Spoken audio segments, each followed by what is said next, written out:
Okay,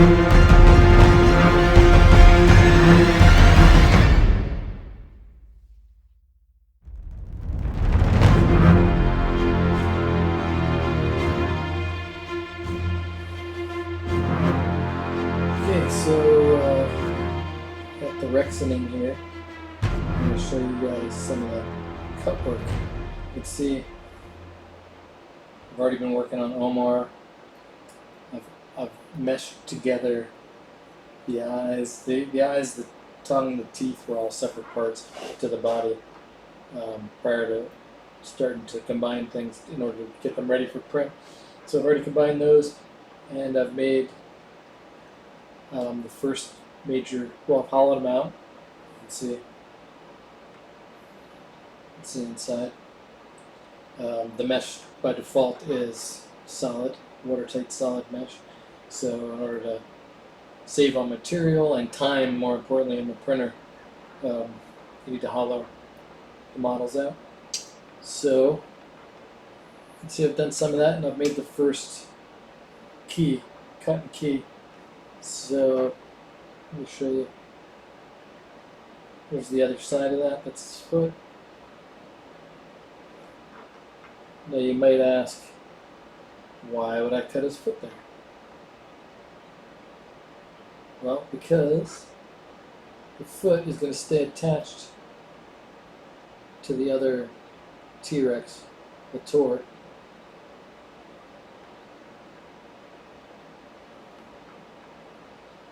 Apologize for the slow movement of the model, but it's a huge file, even though the computer is pretty robust. It's a lot of work for it to move these files around. So you'll see how this is Omar. That Omar's leg is like kind of embedded into the tor's neck. So I could have made the foot separate, but then it would have been a challenge to be able to put the foot back in under the sort of folds of the tor's neck. So instead of trying to do that, I'm going to keep the foot attached to the neck in the final cut. So the tor's neck and Omar's foot will be one piece.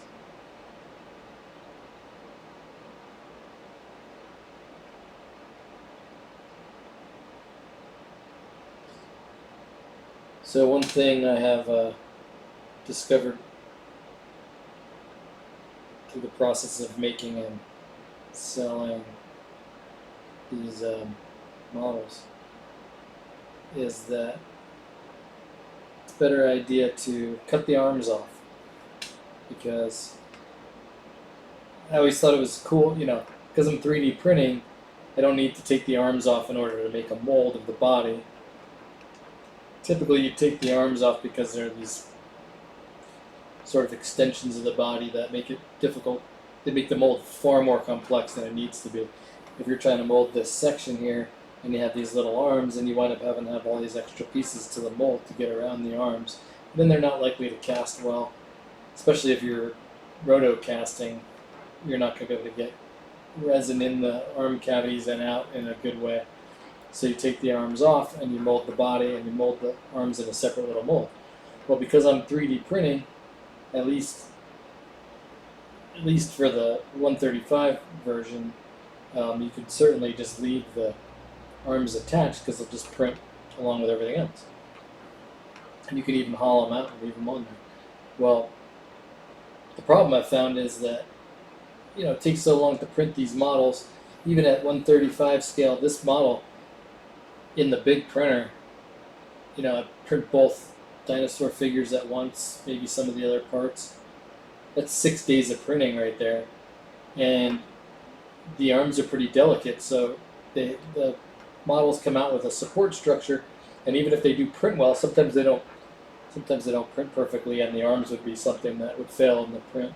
But even if they print perfectly and you have these support structures attached, you can very easily break a finger off or an arm off while you're taking the support structures off, and then you've wasted 6 days in the printer because you have to print the whole body all over again just because the arm or finger broke off.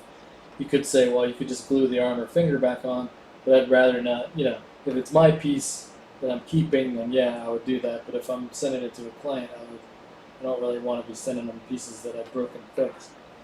So to deal with that problem, I'm just going to cut the arms off. As much as I'd rather not have to do that, that's what I'm going to do. And then this way, if there's a problem with one of the arms, you just print a set of arms. You print really quickly. It's not a lot of material.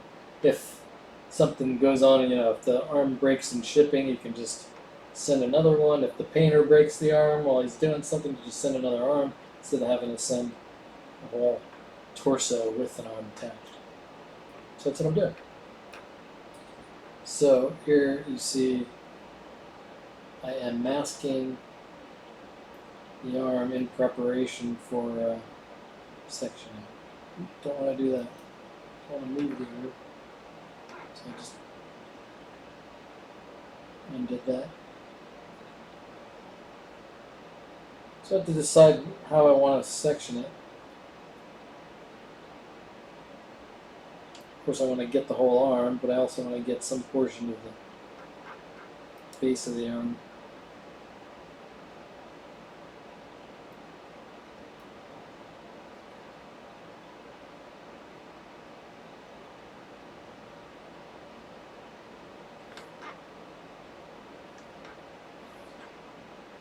It's hard to control exactly where you're going, so you can do things like sharpen the mask once it's down. Erase.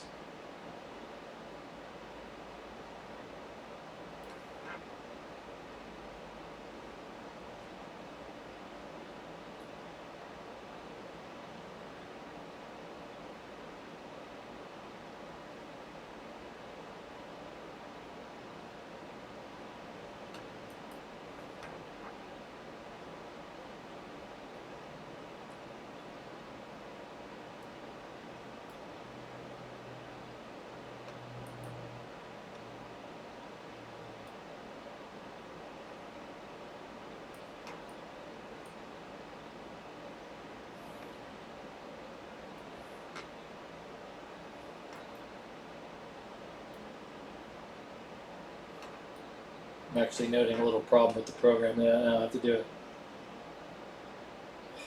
I have to restart.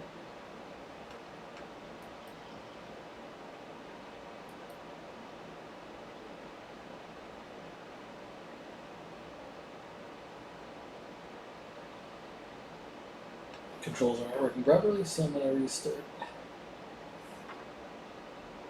Just going to quick save here. Be right back. Okay, so I have restarted the computer.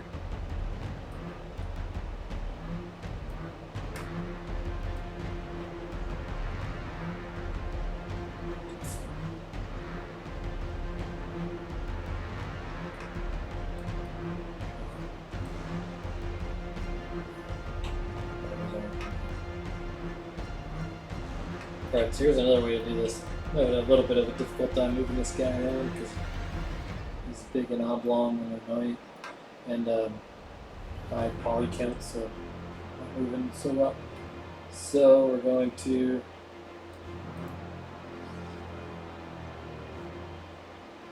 just do that. I don't need all that. That's so much better. I don't need the rest of them to do the arms here. I'm going to have to hide them in a minute, but for now, I can do this. So, trying to decide where to section them. I want there to be a little bit of meat at the union. So I'm going to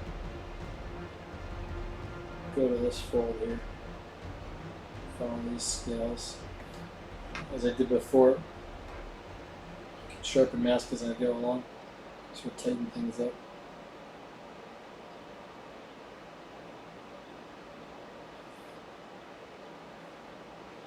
There's, 100 ways to skin a cat, so this isn't by any means the only way to do the key, cut and key, but it's the way I'm comfortable with.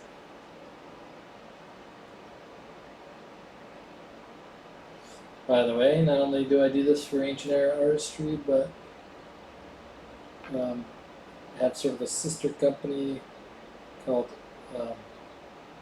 Deep Mind Development, where I print for other people. I'll do the file processing to make the mesh printable. I'll do the cut and keys service. Even offer some scanning. And of course, digital artwork, UX, UI, all through Deep Mind Development. So if you're in the need, let me know. So ultimately, the arms are going to be separate, but I'm going to do this separation process with them as a unit. I'll separate them, make them two separate parts later. That'll make what I'm saying will make sense as I progress here. So also, this video and future videos aren't really meant to be tutorials on how to do this. If you learn from it, great, but it's not meant to teach you how to do it. It's more meant to show you what I'm doing, how I do it, rather. Just for your information. So don't yell at me if I'm moving too fast in the comments, please.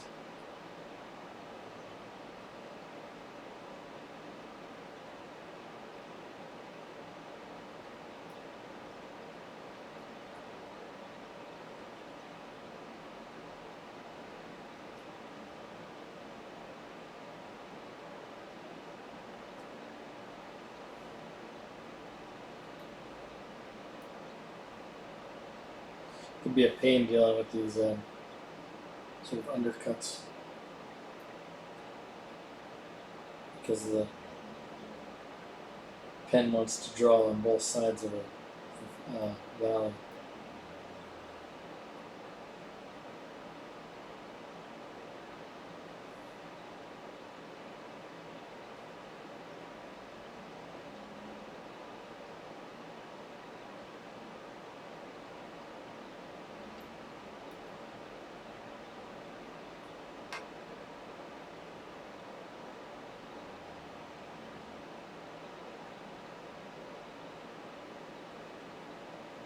So when the sculpture's done,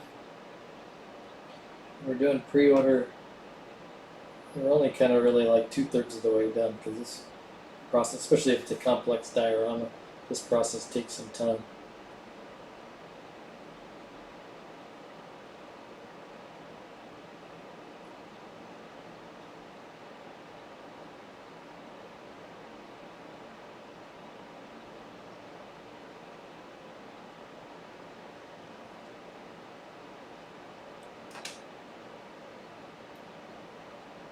So this is what a lot of other artists outsource. They're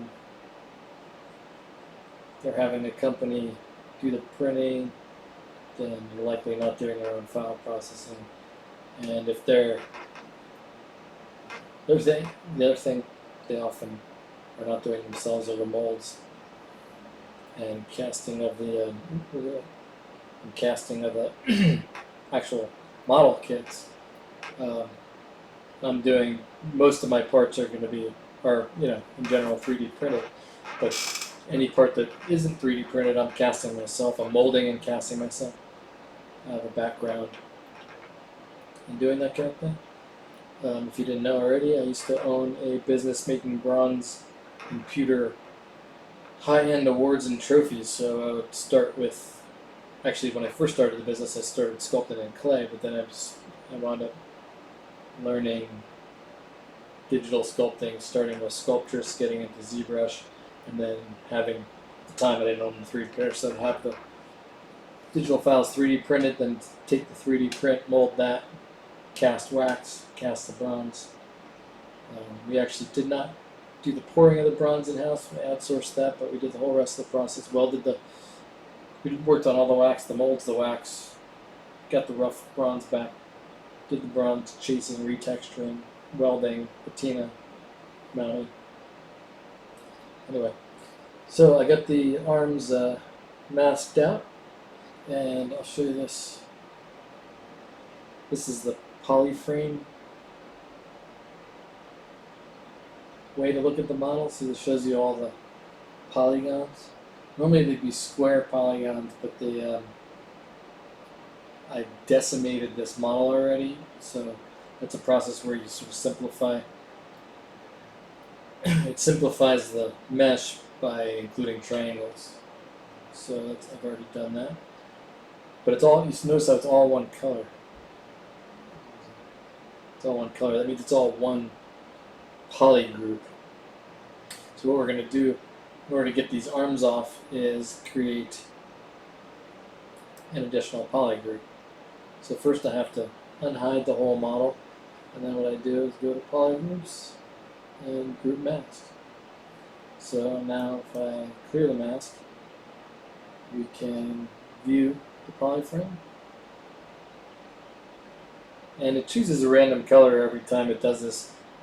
I would have loved it to choose a green or something like that, but it is actually a different color. It's hard to tell. It's a lighter or different color red. So now if I just tap here with a certain command, it knows that I want this poly group. So now I'm able to separate it by poly group, and the whole rest of the model is hidden. So I can go subtool down here. See, here's the arms. Subtool split, hidden, and it's going to cut the body off. So now, instead of a hidden body, it's a separate body. If I take off solo mode, you can see the arms are highlighted because they're chosen here, but if I switch to the body, now the arms are not part of the same model.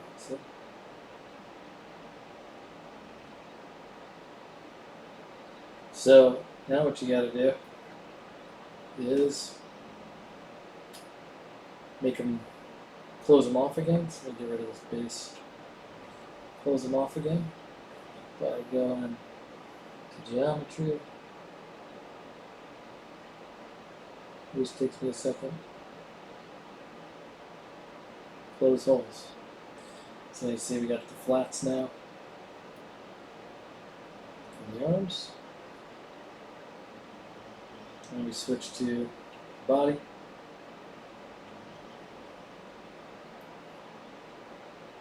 And we have these gaping holes. Now sometimes with the more complex shapes, like this big, the big actual body model, you try to use the close holes commands and it crashes on you. So I already decimated it, so I think it probably won't, but let's see. Hit close hold and does it crash? Well, great idea would have been to save it before I did this, but I perpetually forget to do that, so I'm constantly redoing work like this, especially in the file processing phase. For some reason, just keep expecting things to work. But if this crashes right now, it's very possible that it will, seeing that it's already taken a little while. If this crashes right now, I'm going to have to go and do what you just saw again. But it won't be the end of the world, but it's a long line. Oh, there it goes. Fantastic. So, since it's on my mind, I'm going to go ahead and save it. Do this quick save here. This is actually not a quick process at all. So, I'm sure I'll be editing this saving process. It's actually going to take like a solid minute. And when it comes back, you can see on the top left-hand corner, it'll show you the actual time it took. So if I have my wits about me when I'm editing this thing, I'll try to remember to keep the proof of how long it actually takes to save in the video. But now I'm going to be quiet so that I can actually edit this part out.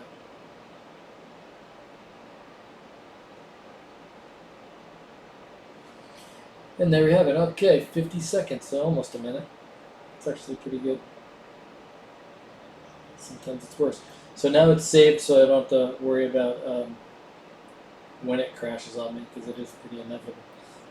And what we're going to do now is we have to make, we have two flats. We have these flats, and we have the flats on the arms. And we have to have a way for it to mechanically connect when you're building this model, right? So what I'm going to do is hide the body for a minute, and I'm going to bring in what we call primitive, what ZBrush calls a primitive, impending a cube. I'm going to find the cube, so we go select cube and frame. So these pieces hanging out. So now I have this giant cube, and we get the little arms, so we need to change the size of the cube. Bring that down, bring over the arms. This is always an annoying thing, trying to get the new part into the same space as the old one, as the other parts. Sometimes it can be a true hassle to sort of get it all lined up. There are ways to get past that issue, but they're kind of just as annoyingly involved. So what I'm going to do is make a peg, basically.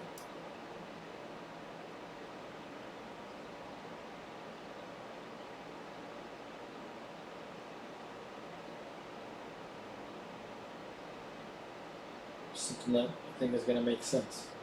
Let's look at the body. With transparent mode, I can see it's floating around in there. So there's plenty of space in the body for the arm peg. So no, it doesn't really, orientation doesn't matter so much since the arms are going to be separate little pieces, and you're going to be able to manipulate them to fit them into any groove. But under certain circumstances, you have to really check to see if you're going to wind up thinning out an area too much or causing some kind of problem. So that's a good way to see what's going on. So I'm going to hide the body again because that looks pretty good.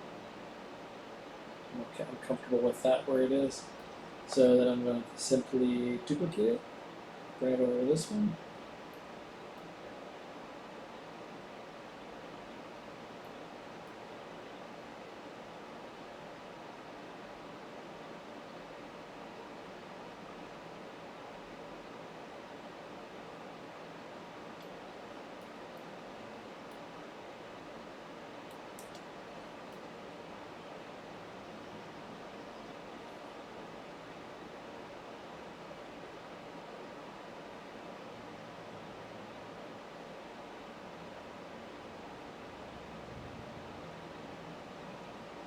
Should do.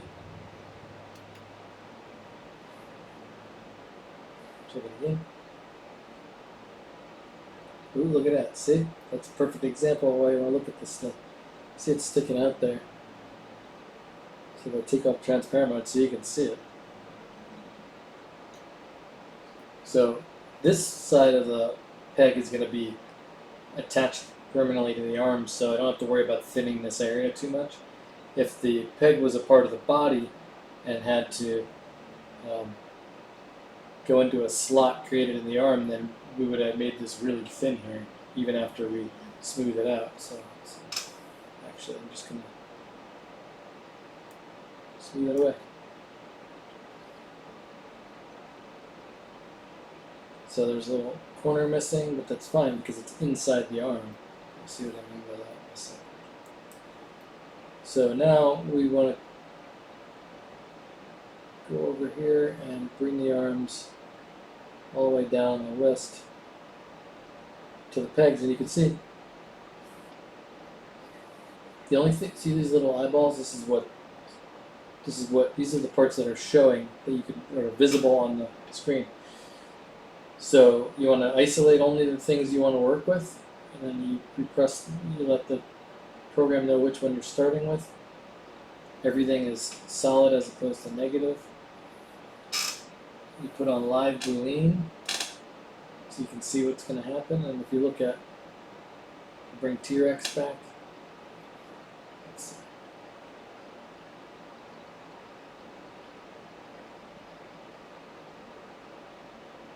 If we bring him down here,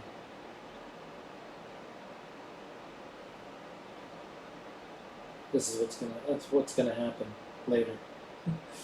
This is like a little preview, so it should hopefully be making sense now. But before we can cut the body out, we need to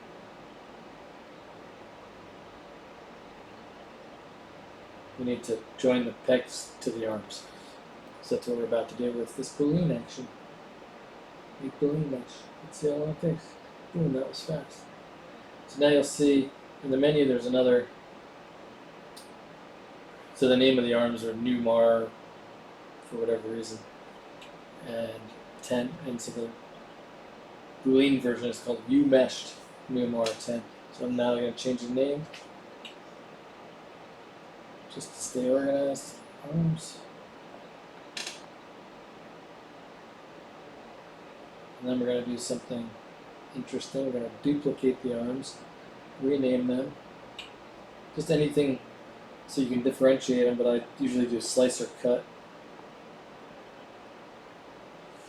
And then what we do is go back here, highlight Newmar, which we're going to rename to Rex.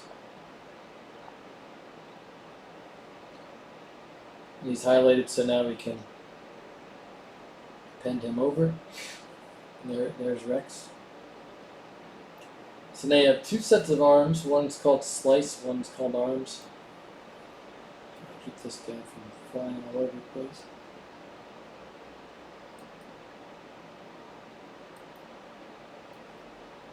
Just so you can see what we're doing. So what's the deal with that, right? Okay, so the deal is we're going to hide the arms. We're highlighting slice right now, so we're on the slice tool. That's what all these parts are called, tools. So this is the slice tool or subtool. And then we go to deformation.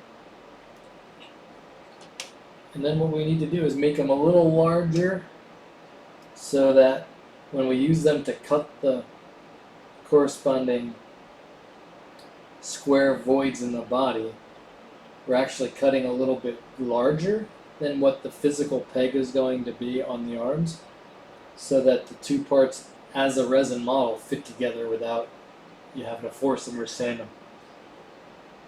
So this is a learn by trial and error type deal. So we click on inflate, then let's do this. Click on inflate, then I've found that 3 is sort of the perfect setting, and you're going to watch the arms inflate. You can see the top edge. See it pop up a little?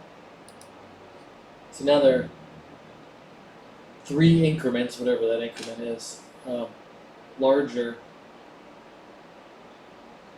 Let's see if we can show this. Than the original. So that's the original. That's the inflated. Original, inflated. So we're keeping the original hidden, and we're going to now move the inflated slice set below the body of Omar and set them to subtract instead of add. So now you can see, and this is our live view, so now you can see they're going to cut, that's the shape they're going to cut out of the body of Omar when we do this Boolean action. So now we'll highlight Rex and we'll try to make the Boolean action again using the slice. So when you're slicing out of a big, or you're doing any kind of Boolean action against a complex mesh, a lot of times it fails for whatever reason. There's all kinds of reasons that it can fail. The mesh can be super complex, sort of underneath the surface, and you have to work through simplifying the mesh and cleaning the mesh in ways that only the computer understands to get things like Boolean actions to work sometimes.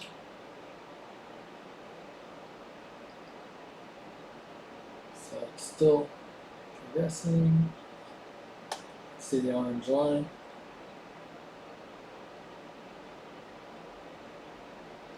See, and it says this all the time. Note, the Boolean operation has succeeded, but several warnings were recorded during the process. The resulting subtool may or may not contain a few inaccuracies. There's ways to see what they're talking about, but it's not necessary because we're going to clean it up as a final step. So here you'll note this is called Rex, and the arm is and the slice is slice. Remember what happened before with the U-mesh, with the way it labels it U-mesh. So here, after a Boolean action, it's called U-mesh Rex because that's the first item in the list. So we switch there, and you can see there's no other subtools, so there's no subtool that's actively subtracting from the mesh. So this is proof that the mesh has successfully been, those parts have been successfully subtracted out of this mesh, and this is now a permanent change to the mesh, and we have an armless Rex. So I'm going to rename this just for organization's sake and go back to calling them Omar.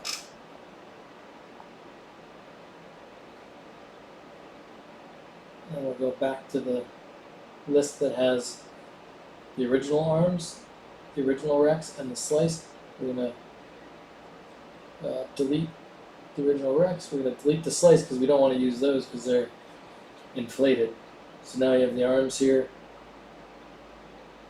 Going back to our collection of all the parts to the Rexoning model, we're going to delete the old Rex, delete the old arms, delete the pegs.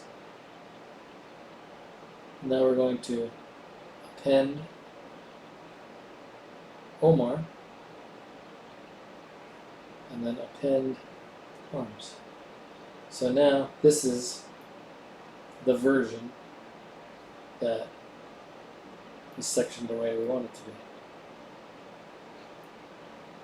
So then we're going to go on. We have this peg here that we're going to, sorry, that's not the peg, that's the peg. This is going to be a hollow in the peg.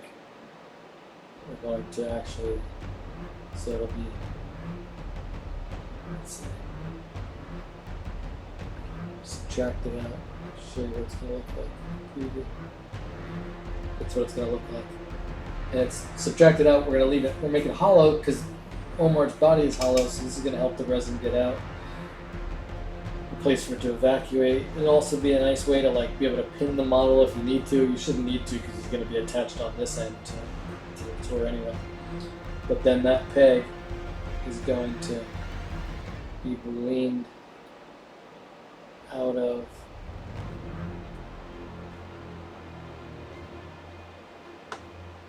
the base. You see, like this. So there's going to be a peg hole here. We'll resolve this. That's another awesome. Okay, so that's about it. Just wanted to give you a quick look at some of what I got going on. And if you ordered the Rexoning, you can see that it's underway. So thanks for watching. Catch you guys later.